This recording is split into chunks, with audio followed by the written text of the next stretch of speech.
কেমন আছেন? আমি পলি সুব্রত ব্লগ থেকে পলি বলছি। বড়দের প্রণাম ও ছোটদের ভালোবাসা দিয়ে আজকে ব্লগটা শুরু করলাম। তো আজকে একটা রেসিপি ব্লগ, তো কী কী রান্না করবো বন্ধুরা সেটাই তোমাদেরকে শেয়ার করবো। তো বন্ধুরা আমার সঙ্গে থাকো আর ভিডিওটা দেখতে থাকো। তো ফুলকপি কেটে নিয়েছি, এদিকে আদা পেঁয়াজ রসুন কেটে নিয়েছি, সয়াবিন কেটে নিয়েছি। আজকে রান্না করবো আমি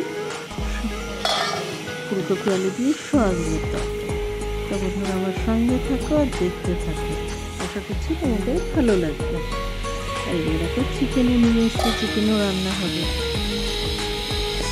দেখো টমেটো কেটে দেখো ডাল বসিয়ে দিয়েছি, ডালও হচ্ছে। তারপরে দেখো কড়াই বসিয়ে দিয়েছি, কড়াই তেল দিয়ে দিলাম।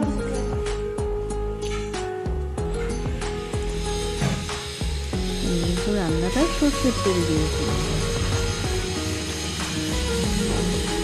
তেলটা গরম হয়ে গেছে, তারপরে কিন্তু আমি নুন দিয়ে দিলাম।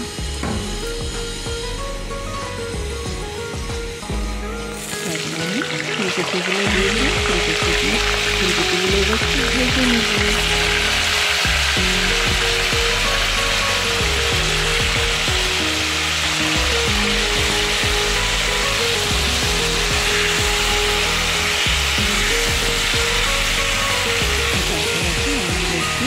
সেদ্ধ করে নিচ্ছি, সেদ্ধ করবো না, একটু সেদ্ধ করে নিচ্ছি। এবার একটু নামিয়ে দেবো, জলটা ফুটে গেছে।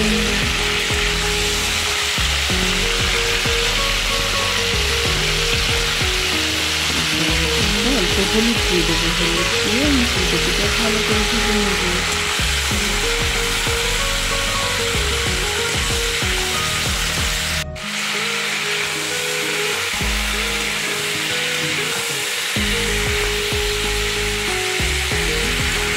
ফুলকপিটা অনেকটা ভাজা হয়ে গেছে, তার মধ্যে কিন্তু আমি আলুটাও দিয়ে দিলাম। আলুটাও সিদ্ধ নেবো সঙ্গে।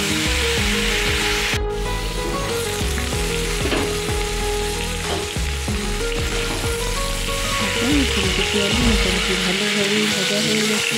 এবার কিন্তু আমি নামিয়ে নেবো। কিন্তু নামানোর আগে সয়াবিন কটাও দিয়ে দেবো, সয়াবিনগুলো কিন্তু আমি ভেজে নেবো।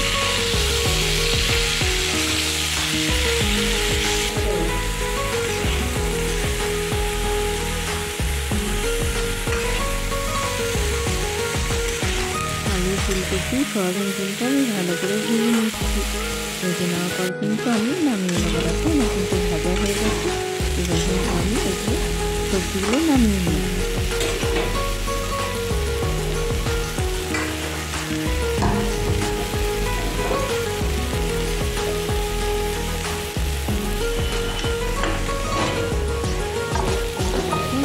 ভাজা হয়ে গেছে, আমি নামিয়ে নিলাম।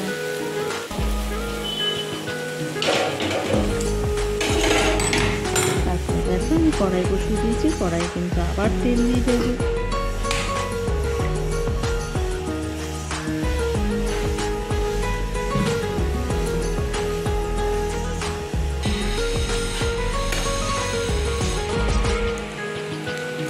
ফোড়নে আমি গোটা সাদা জিরে দিয়ে দিলাম।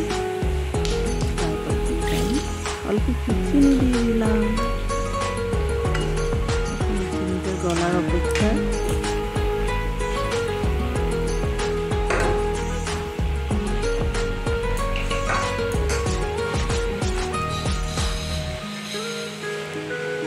আমি পেঁয়াজগুলো দিয়ে দিলাম। পেঁয়াজগুলো একটু ভালো করে ভেজে নেব।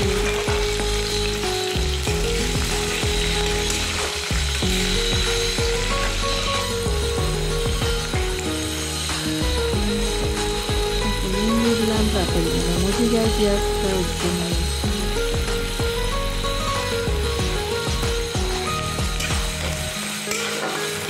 বন্ধুরা এরকম করে সবাই রান্না করো। আমি যেইভাবে রান্না করি সেটাই তোমাদেরকে একটু দেখালাম।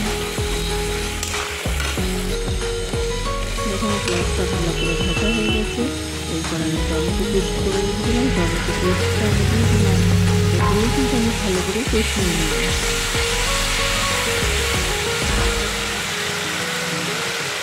তারপর আমি বেটে রাখা আদা রসুন আর কাঁচা লঙ্কার পেস্টটাও কিন্তু আমি দিয়ে দিলাম। এর মধ্যে কিন্তু আমার জিরে গুঁড়োটাও দেওয়া।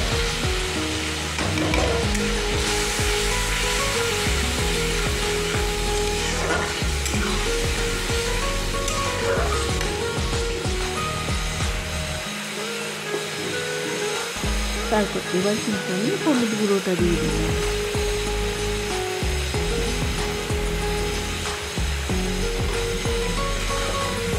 হলুদ গুঁড়ো দিয়েও কিন্তু আমি ভালোভাবে নেড়ে চেড়ে নিলাম।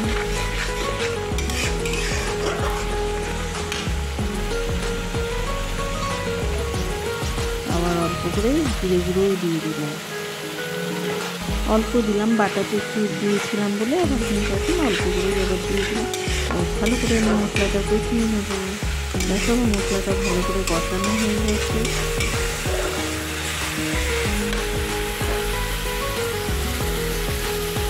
আবার একটু মিক্সি ধোয়া জলটা দিয়ে আবার একটু কষিয়ে নেব।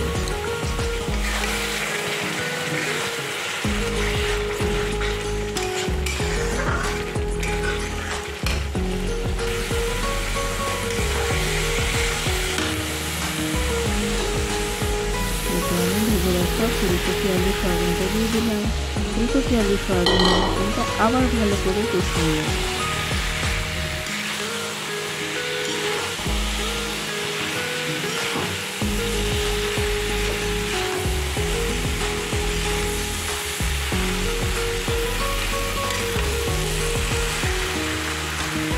তারপরে দেখো 5 মিনিট আমি জল গরম বসিয়ে দিচ্ছি। এই জল গরম দিয়ে ঝোল দেবো। আমি ভালো করে কিন্তু কষানো হয়ে গেছে।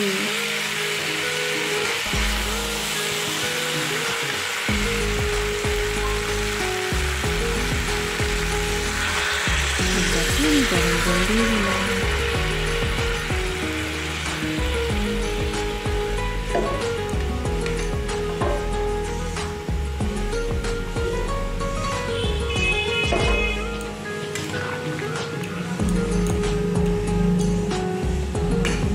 দেওয়া হয়ে গেল।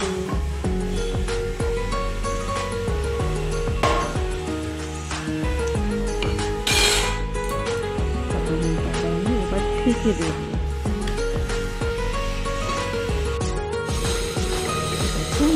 কিন্তু ভালোভাবে ফুটে গেছে। আর একটু হলেই কিন্তু আমি নামিয়ে দেবো। আর একটু ঝোল খাবো আমি।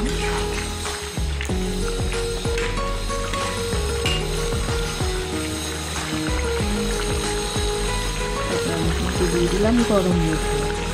এবার কিন্তু আমি নামিয়ে দেবো। বন্ধুরা সবাই ভিডিওটা দেখো, দেখে একটা করে কিন্তু লাইক কমেন্ট করো। আর নতুন বন্ধুরা হলে কিন্তু অবশ্যই সাবস্ক্রাইব করে আমার পাশে থেকে এইভাবে। আর যে যেখান থেকে আমার ভিডিওটা দেখছি সবাইকে অসংখ্য ধন্যবাদ ও ভালোবাসা এইভাবে আমার পাশে থাকার জন্য। সবাই ভালো থাকবে, সুস্থ থাকবে। তা আজকের মতো বিদায় নিচ্ছি। টাটা। দেখো কালারটা কি সুন্দর হয়েছে। আমার কিন্তু রান্নাটা রেডি। তো বন্ধুরা আজকের মতো টাটা।